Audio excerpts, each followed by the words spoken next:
बिस्मिल्लाहिर्रहमानिर्रहीम। अस्सलाम वालेकुम डियर स्टूडेंट्स, मैं हूं प्रोफेसर फैजान गुराया। हमारी लेक्चर सीरीज चल रही है MGT 211 की। लेक्चर नंबर 43, 44 और 45 की बात करेंगे। चंद चीज़ें इसमें आपको बताऊंगा, कुछ डिटेल में नहीं जाएंगे हम, छोटा सा लेक्चर हमारा होगा। ठीक है, तीनों हम कवर कर लेंगे। कुछ खास क्वेश्चंस इनमें से नहीं आते। अकाउंटिंग जो है, अकाउंटिंग एक बैकबोन है किसी भी ऑर्गेनाइजेशन की, लाइफ ब्लड कह लें। ठीक है, क्योंकि कोई भी बिजनेस, कोई भी ऑर्गेनाइजेशन इसके बगैर नहीं चल सकती। बिजनेस के अंदर तमाम रेवेन्यू, एक्सपेंसेस, एसेट्स, लायबिलिटीज का रिकॉर्ड रखना, कौन सा पैसा क्या है, कितना गया है, सेल्स की हैं, परचेज की हैं, हर किस्म का रिकॉर्ड अकाउंटिंग में रखा जाता है और उसको बेसिकली बुक कीपिंग कहा जाता है। आजकल जो है मैनुअल वर्क नहीं है, बल्कि अकाउंटिंग इंफॉर्मेशन सिस्टम सॉफ्टवेयर्स हैं जो कि हर चीज़ को परफॉर्म करते हैं। पिछले लेक्चर में मैंने एक सिस्टम की बात की थी, एंटरप्राइज रिसोर्स प्लानिंग। उसमें built in information system, accounting information system मौजूद होता है। और आजकल तकरीबन हर ऑर्गेनाइजेशन इसी बेस पर काम कर रही है। मैनुअल सिस्टम्स उन्होंने ख़त्म कर दिए हैं। हर ऑर्गेनाइजेशन अकाउंटिंग इंफॉर्मेशन सिस्टम पर ही काम कर रही है। नेक्स्ट हमारे पास आ जाता है auditing. Auditing is the examination of records and reports of enterprise. यानी कि जो एग्जामिनेशन होती है अकाउंटिंग बुक्स ऑफ अकाउंट्स की, किसी स्पेशलिस्ट के थ्रू, उसे ऑडिटिंग कहते हैं। ठीक है। अब ये जो हमारे यहाँ कंपनीज होती हैं, कंपनीज का ऑडिट कंपलसरी होता है, बेशक वो प्राइवेट कंपनी है या पब्लिक कंपनी है। और पब्लिक कंपनी का ऑडिट करने के लिए जो बंदा होता है उसे चार्टर्ड अकाउंटेंट कहते हैं। एक चार्टर्ड अकाउंटेंट ही ऑडिट कर सकता है। अब जो बंदा ऑडिट कंडक्ट करता है उसे ऑडिटर कहा जाता है। ऑडिटर हमारे दो तरह के होते हैं। इंटरनल ऑडिटर, जो कि हमारी कंपनी के इंटरनल में जो एम्प्लॉयज हैं उन्हीं में से किसी को ऑडिटर मुकर्रर किया जाता है, या एज ए एम्प्लॉय ऑडिटर को ही ले लिया जाता है। वो कंपनी का एम्प्लॉय होता है और कंपनी के इंटरनल बुक्स ऑफ अकाउंट्स को वो चेक कर रहा होता है। लेकिन उसका ऑडिट अथेंटिक नहीं होता। इसके बरक्स जो एक्सटर्नल ऑडिटर होता है उसका ऑडिट जो है वो अथेंटिक और सूटेबल, यानी कि अंडरस्टैंडेबल होता है। External auditor are independent staff assigned by the auditing firm to assess the and evaluate financial statements of their clients और to perform other agreed upon the evaluation.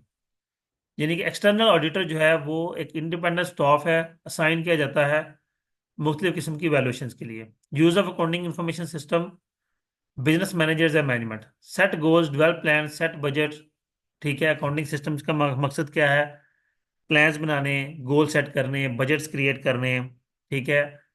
Get paid plan, यानी कि employees को benefits वगैरह देने, उनकी payments वगैरह, ये सारी चीज़ें अकाउंटिंग सिस्टम करता है। नेक्स्ट ये हमारे पास आ जाएगा, अगला टॉपिक है टूल्स फॉर अकाउंटिंग ट्रेड में।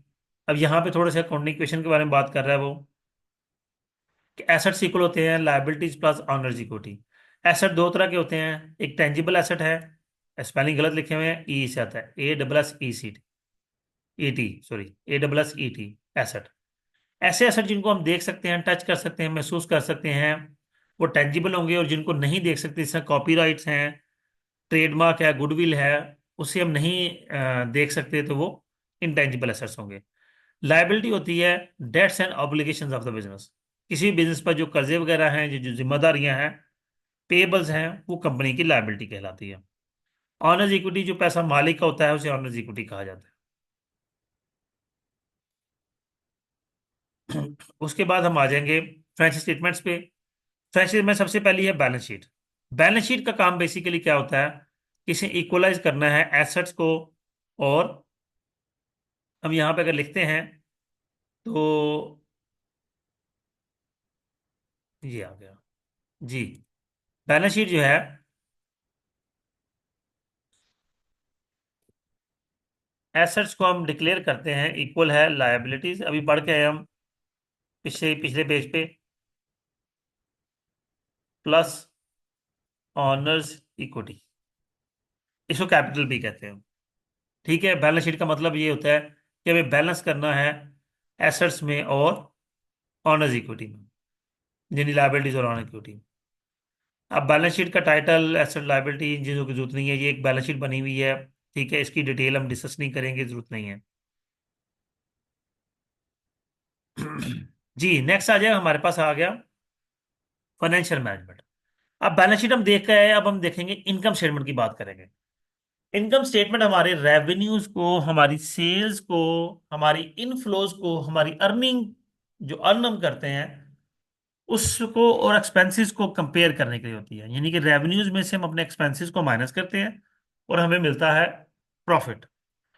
जो हमारी इनकम स्टेटमेंट है ये उसका पूरा होता है, सबसे पहले रेवेन्यूज है, उनमें से हम अपनी जो चीजें खरीदी हैं, जब बनाई हैं, उनकी कॉस्ट को माइनस करेंगे तो हमारे पास ग्रॉस प्रॉफिट आ जाता है। फिर हमारे बिजनेस के जितने भी ऑपरेशनल एक्सपेंसेस हैं उनको माइनस करेंगे तो ऑपरेटिंग इनकम आ जाती है। फिर उसमें से इंटरेस्ट और टैक्स माइनस करेंगे तो हमारे पास नेट इनकम आ जाती है। ये हमारा इनकम स्टेटमेंट का पूरा फॉर्मेट होता है। किस तरह बनती है, क्या क्या चीज़ें लिखी जाती हैं, वो अकाउंट्स का या फाइनेंशियल मैनेजमेंट का टॉपिक है, तो यहाँ पे हम उसको डिस्कस डिटेल में नहीं करेंगे। फिर हमारे पास और क्या आया? जी कुछ भी नहीं है। जी स्टूडेंट्स, उम्मीद करता हूँ ये लेक्चर भी आपके लिए अंडरस्टैंडिंग होगा। अपना ख्याल रखिएगा और वीडियो को लाइक करना, कमेंट करना, चैनल को सब्सक्राइब करना, वीडियो को शेयर करना हरगिज ना भूलिएगा।